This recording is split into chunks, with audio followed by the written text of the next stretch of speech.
Hey, what's going on, everybody? Today is January 30th. You are listening and watching the Daily AI Show live.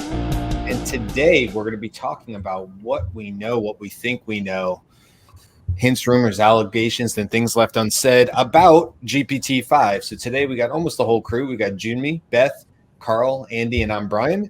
And we're just going to kind of go through what we know so far. And here's the deal. It hasn't been released. If for anybody listening to this and maybe doesn't follow all this AI stuff, you're like, GPT-5, I thought we were on 4. We are. Here's another thing we don't know. We don't know when GPT-5 will be released. It may not even be released this year. It could be next year or beyond. However, what do we know? Well, what we're here to talk about is what Sam Altman has been actively going out there. Sam Altman being the CEO of OpenAI. And he's been talking about it. He talked to Bill Gates about it. He was in Davos. He was in a couple other places where he's openly talked about what he feels like GPT-5 will accomplish. And so we can go to kind of infer from there and sort of have a cool conversation about what that means to us. And also he dropped some hints about how Sam did about how businesses should be thinking going forward.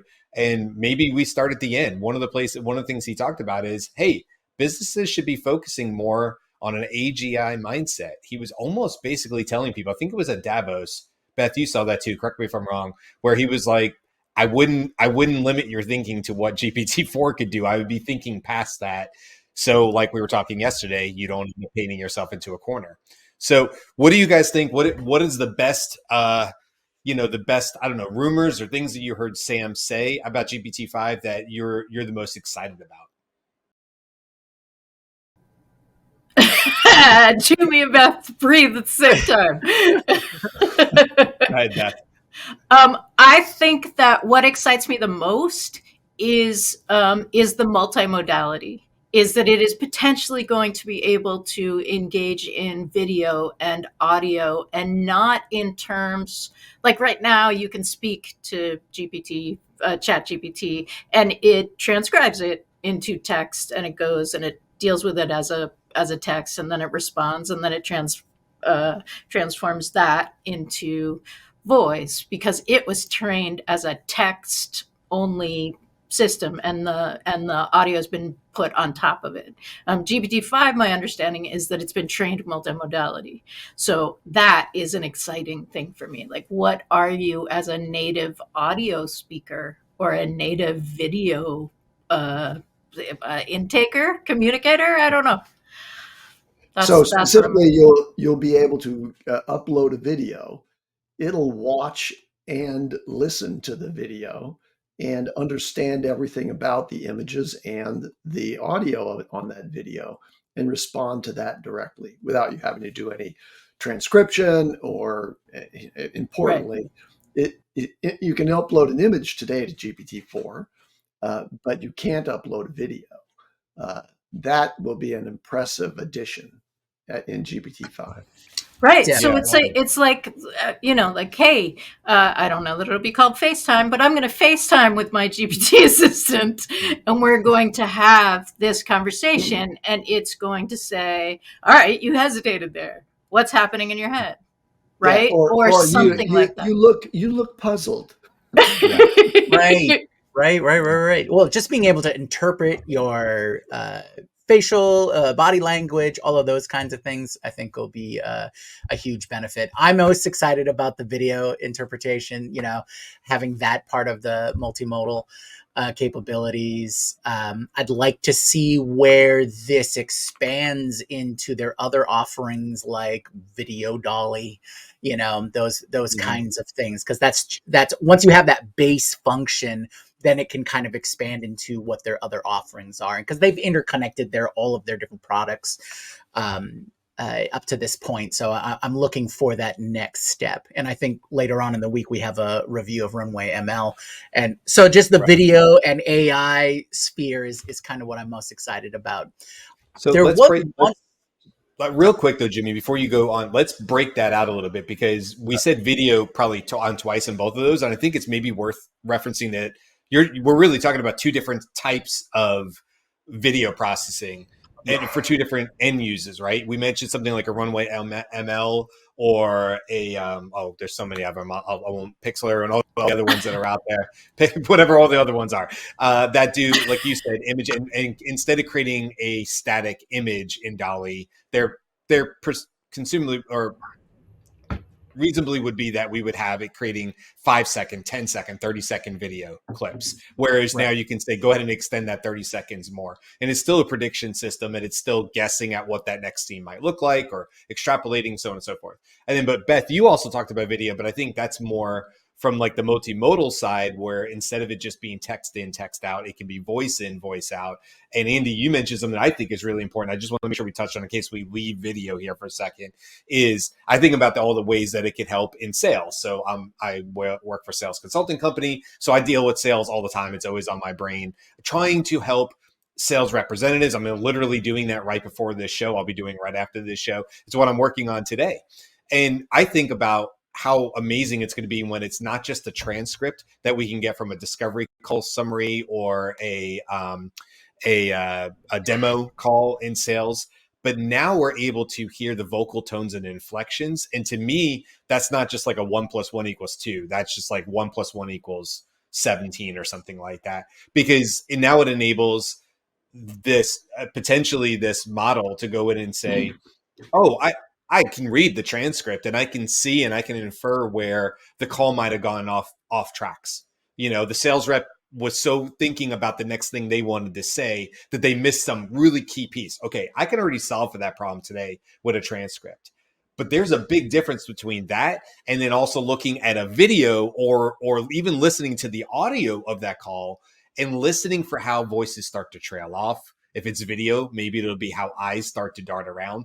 These things start to already exist, but it'd be really cool if they happen in a true multimodal fashion. I don't know that GPT-5 will be this powerful, of course, but these are things that I'm definitely looking forward to. So I just wanted to maybe throw that out there because like I think there's like two different things, right? Two different sides of video, if you will. And I want to clarify, we were imagining what it would be like to do a FaceTime with the AI. GPT-5 won't have that real-time interaction yet, right? That's for GPT-6 or 7. Yeah. Yeah, I agree with you. That's probably not in the next release. That seems like a big jump from where we are today. Maybe, but who knows? But I think there's a very big jump that's going to happen that I want to get to, and that surrounds this question of, is Sam Altman teasing, over promising by suggesting AGI? And that's a big question. But so in response to that, I want to say that it is reputed that GPT-5 will use a technique called graph neural networks. Graph neural networks are different from just a standard deep neural network in that there is a representation of different modules in the graph and what their interrelationship is. We've talked about a mixture of experts model, and we believe that GPT-4 is a mixture of experts model, and it has a way to basically understand when you prompt it which of the models ought to be the one that responds to that. A graph neural network not only has smaller subnetworks that are experts in different areas, but it has attention mechanisms that can direct the conversation internally, its own internal monologue, to say, okay, I know about this subject over here, so I'm going to engage with that component of the graph. And that graph, that part of this deep neural network is connected to this other one over here. So I'm going to weave together my response based on those elements of this graph. The graph actually captures relationships among different areas of knowledge within the representation. And so there's also a concurrent notion of what's called representational learning. And that's an AI technology that is really advanced. By the way, those are the things, those graph neural networks are the ones that can understand protein interactions, and do that. It's not just brute force analysis. It's actually looking at which protein interactions are clustered in these areas, and those elements of the graph are the ones that it pursues. efficiently to go after it. So these are all capabilities that are human-like. Like we say, okay, well, I know something about this over here in my memory, and I'm going to try to bring that memory forward. And that's a kind of an unconscious process to me anyway. You know how when you can't remember a name and then suddenly a few minutes later it pops into your head. Well, that's the unconscious process of exploring the graph that's in your brain to figure out where you have knowledge of that sort of thing that you can't go access directly. You can't get it directly. Well, that's a sort of the way I'm thinking about what it means to approach AGI, and it's going to be delivered in large part, I think, because of the implementation of graph neural networks and advanced attention mechanisms in GPT-5. Remember that GPT-5 is the result of an enormous investment.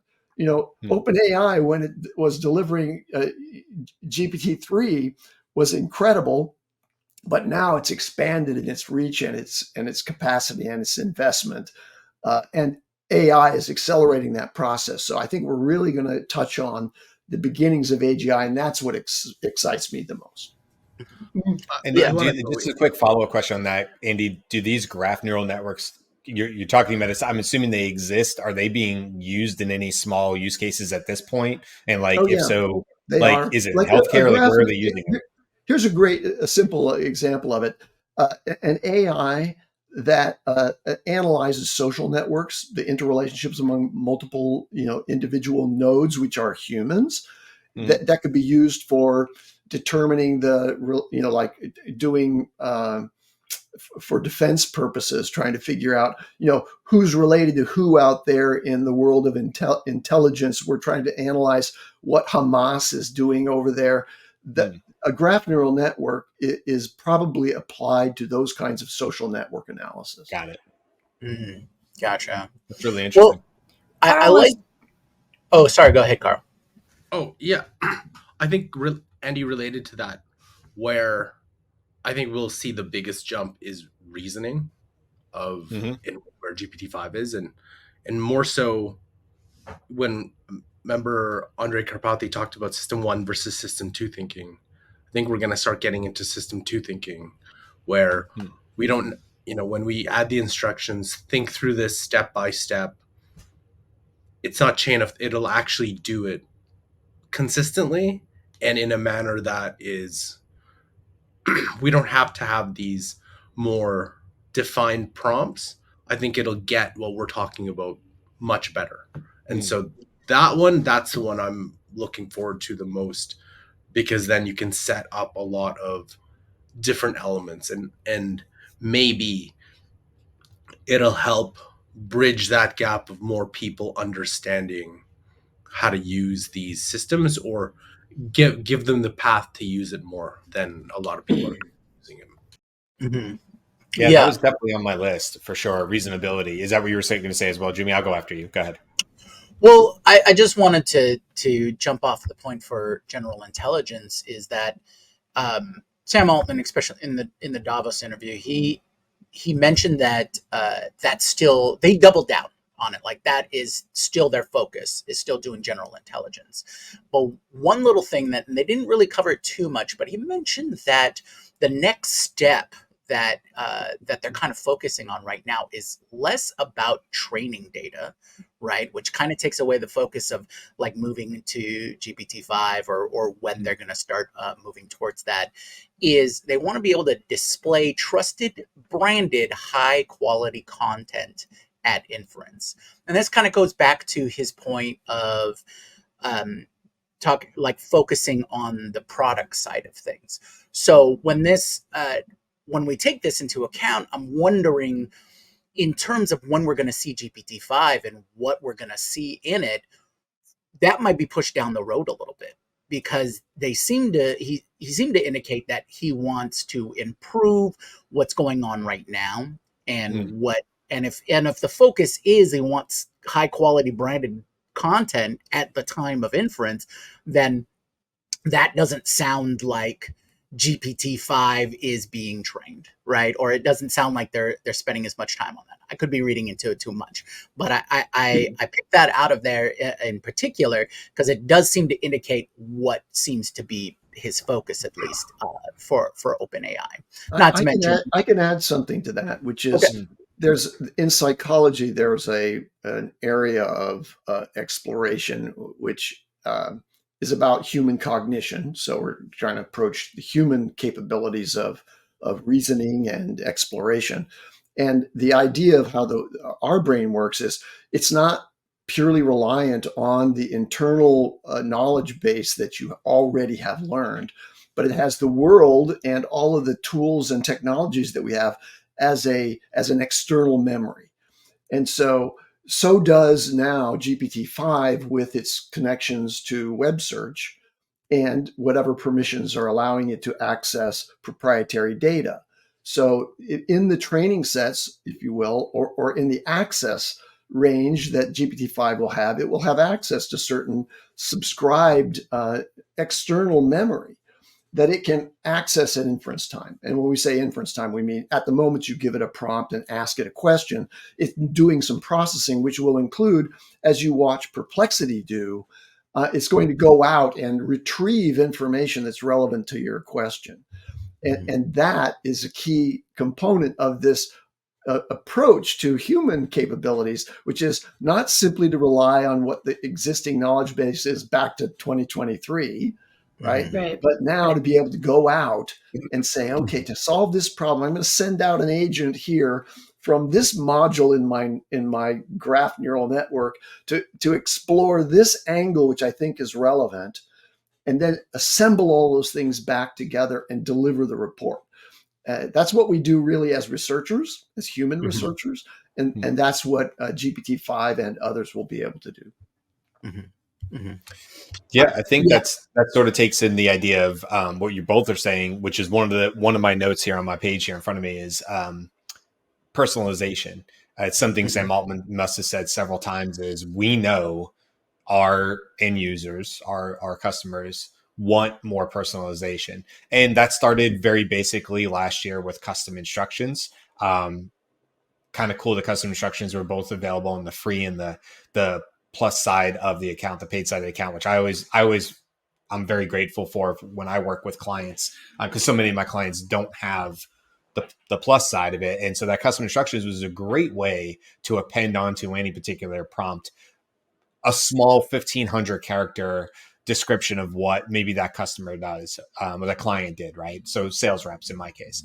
But that's only going to grow. Now, custom GPTs was the next step of that, because now I was not chained to 1,500 characters. I can now create a quick custom GPT, albeit on the paid side. And now I could give it reams of pages of data about my company. I can go somewhere and basically scrape a website. Let's just assume it's my website. And I can take that for legal purposes. Yeah, we'll put that asterisk there. It's mine. It's mine. I can take that information and I can immediately throw that into the back end of a custom GPT, and it's that much smarter for it.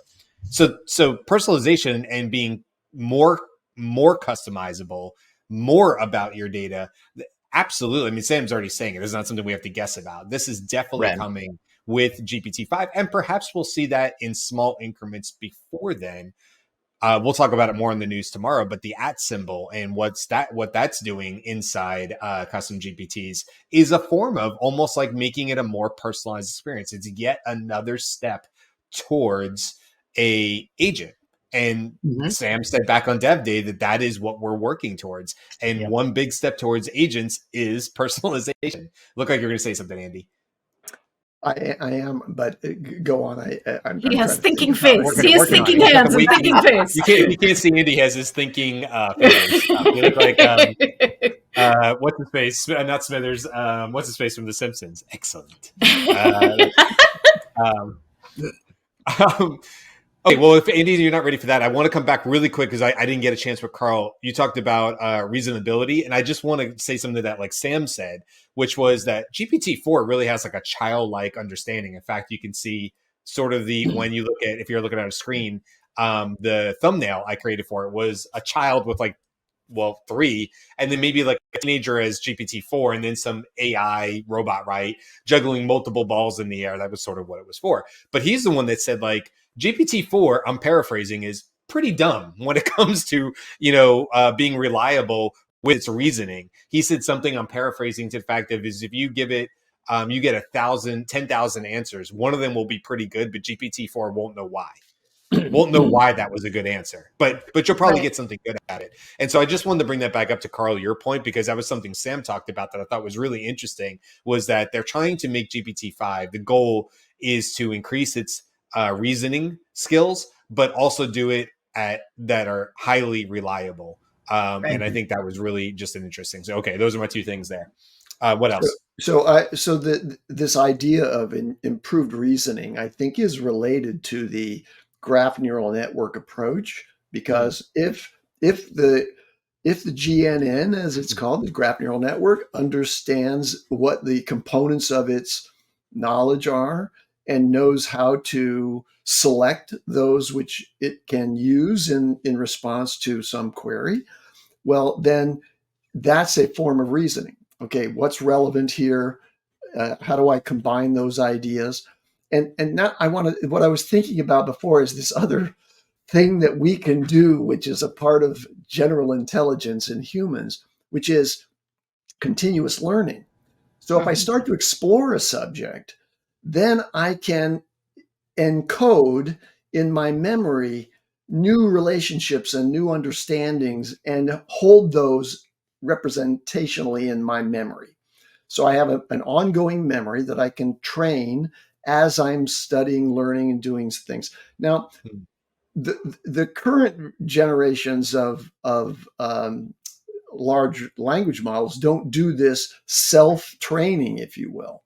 But a graph neural network is designed in a way that it can encode new properties that it examines in the graph into a new representational node. So it's creating a new capability on the fly in response to its activities. This is beyond my technical understanding, really, but I can imagine it, and right. So I'm creating a new node in my own mind about how these things might work. You're making the connection. And so I wanted to share that with you, is that I think that GPT-5 probably will be able to do self-directed continuous learning, which further accelerates the process of arriving at average general. That's a cool idea. I like this idea. I don't know if this is what you're talking about, but it was what made me just think of. I frequently go back to previous chats because I'd already done a lot of work and I want to stay in that chat thread. I'm like, I don't want to re-explain what my goal here is with whatever I'm trying to do. And so it's saved in that chat thread. And for the most part, unless you've uploaded documents and stuff, it's saved there. But what you maybe just think of, Andy, is like, I do that. I leave it for a couple of days. I come back to work on it again. And it's like, hey, Brian, I've been thinking about this while you were gone. And I've come up with some better answers for you. Would you like me to give you a recap and summary of some better ideas how to tackle this problem before you continue on with the same thing? I mean, I don't know if that's possible, but I love that idea that in the background, it's actively trying to help me problem solve, even when I turn my attention away from the computer. That's the personalization model of that. I was thinking, thank you for adding that nuance to it. The idea that I was thinking about was just that in every single interaction, billions a day, it's learning more and more. And if you come back to it a few hours later, it's smarter than it was before. Gotcha. Right. That's where the combination of the capability of, a brain that is made up of almost an order of magnitude larger number of neurons than ours, is able to learn so rapidly that, we just can't keep up. So this is an interesting thing, because if we separate the act of learning from the content of learning, right? So right now you say, like, don't train on my data. I don't want you to use the conversation that we've had to train. And what that really means is I don't want you to use the data that we are engaging with. But if you have learned a new learning technique in engaging with me. Like, let's say you're my personal trainer, right? And you are not sharing what you do with me with anyone else, but you have learned something in explaining how to do something, and it like 5-timed my ability to do something. That is learning you can carry through to the next client. Now, what does that do in a large language model that can be doing that at like tens of thousands, hundreds of thousands of instances at the same time? You don't need to train on my data. You're just getting better because you're engaging with it. Well, even if we took it down just a little bit smaller than that real quick, and then we can jump on so this is just theoretical wild speculation. But no, let's inject this into GPT for teams. Okay. So like if some date in the future, everybody at Scaled at the company I work for, there's like 20 plus of us that are full-time. And then we have a whole lot of 1099 bench people on the bench. So anyway, you take the 20 and let's just say some date in the future, we're all now actively using the tool ChatGPT for various things through the day. And it's learning and remembering different parts of that. I see that as a potential solution for breaking down silos that we don't intend to exist. It just happens. I start on a thought process and I start working on something in a company. My coworker, of which could be in London, Austin, New York, Texas, like they're all over the place, right? Because we're all not in the same office, so we're not overhearing each other's conversations. But if that's coming up 2 or 3, 4 times, and it's something about a maturity assessment or whatever the case is, and now ChatGPT is able to come back to me and say, this has come up in conversation before. It's not that it's necessarily releasing the back and forth or giving me what my coworker said, but maybe, Beth, to your point about the concept of it, of like raising flags and making sure that this gets up and it's made aware before things start happening in silos. Like, oh, do you have a coworker who's currently working on a similar project? Would you like me to invite them into this chat?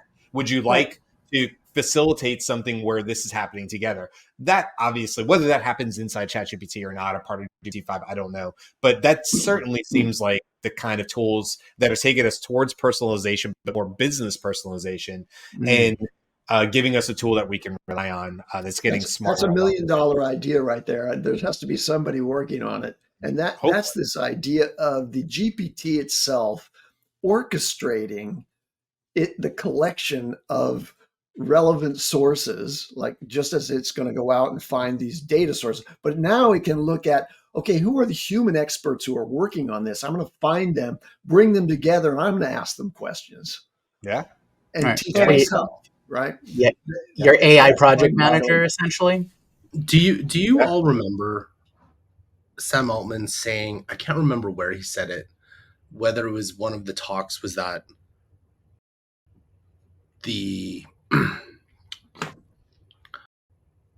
I think like I was trying to remember.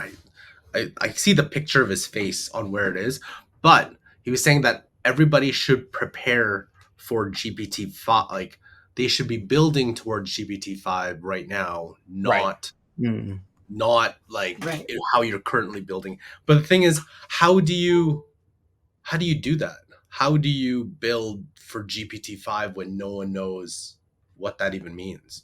Like how would you do that? Let's use that as a great discussion point as we wrap up, because I think that's a great place to leave off this conversation, which is like, okay, we talked all about all the things, video, both from a multimodal standpoint and also from like a runway ML standpoint. We talked about personalization. We talked about increased reasonability and reliability, moving towards an AGI mindset, moving towards what they have said is an agent mindset. So if you're a business right now, I think there's a great call out, Karl. If you're a business right now and you're actively thinking about, okay, how do I not paint myself in a corner?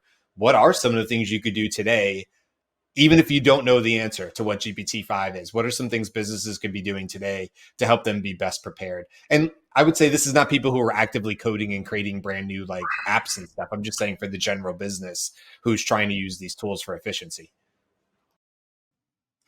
Well, quickly, I'd say, something like that Sam said in that Davos interview is, he suggested that you use AI or focus on AI use internally, improving your processes internally, as opposed to, trying to use Gen AI in through your products and things like that. And I think that was a good insight to let everybody know. It's like, that's where you're going to see the biggest improvements. These are things that we've talked about in the past. There's nothing new that we're saying here, but I think that's a great way that you can get ready.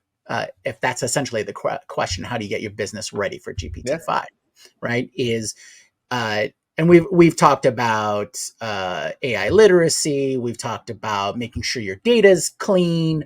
All of these steps are ways that you can prepare your business for GPT-5. Because one of the other things he mentioned was, they asked him, what is the one thing that he wants everybody to know or focus on, and that's getting infrastructure. He sees a huge influx and increase of usage, right? That's integration on every single level. So he's talking about the shovels and the pickaxes. He's talking about the chips and infrastructure to build to meet all of those needs. So we're just going to see an exponential need on the hardware side to advance on the software side. So I think that's what it really comes down to, is getting your internal systems improved by AI, so that when 5 launches, or when the next thing launches, or whether it follows some new Moore's law where it doubles every few months or whatnot, that's the kind of focus that you need for AI. Right. Now, are you talking about Moore's law or McKinsey's Moore's law? More. One has an S. Call back for Fridays. One has a Fridays show if you want. One has an O, 2 O's and an S, and the other, yeah.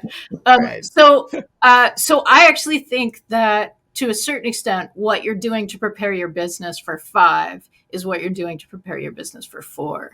Because if we look at 5 as being better, faster, bigger, and we look at the conversations that we've all had and shared, like, oh yeah, this is a thing that it does, and just watch people's minds be blown. The thing that will make you best positioned to take advantage is if you can get through the blowing mind stuff now, right? Like, engage with it, talk to it, ask it to do crazy things. Maybe it doesn't do it. Maybe you have to rephrase it, but get through that part so that when 5 comes out, you're really like, excellent. This is going to blow my mind, but it's not like, holy crap, we're not in Kansas anymore. Like, we're just in a different part of Kansas. It's a better part of Kansas. Well, all I would add to that is what you kind of said, Jimmy, and what you're saying, Beth. Well, Beth, to your answer, like after the show, go put on Kanye West Stronger and just jam out to that and go create new things. Like, bigger, better, faster, stronger. Let's go. Jimmy, you mentioned about infrastructure. I want to mention, Sam Altman did talk about how he felt like the global push for AGI and the desire and demand for that may what push us into things like actually getting fusion. Energy and stuff like that. So really, really cool. And I like the idea, the analogy of like, if one of these moon landers identified diamonds on the moon, you bet your butt we'd figure out, how to get the moon faster, mine it, like we'd figure it out as a society, because it would be something that we want. There's some value out of it. So I like that idea of what he said about like, hey, this is something that the world is probably going to want and want more of, which could put the money where it needs to be to get over the hump of some of these things like new energy sources and things like that. So really cool. Any other last thoughts before we wrap it up? Yeah, I would just add that the incredible advances that we are imagining that GPT-5 can provide also invoke the weighting equation. Like, one of the things you can prepare for is start learning about where the trajectory is going with AI. It takes either, really practiced consultants or, a lot of personal research to understand where it's likely going. And it may be that you want to intersect that trajectory at some point down the line. Understand where that is. It might not be, hey, we've got to jump on it right now. It could be that, we need to put this on in our OKRs for the 3rd and 4th quarter of 2024. Yeah, I agree. All right, we'll wrap it up there. Tomorrow we got the news. Thursday we're talking about developments in cancer treatment and research and how AI is making a huge impact there. Friday, as Jyunmi mentioned, we will be doing our review of Runway ML.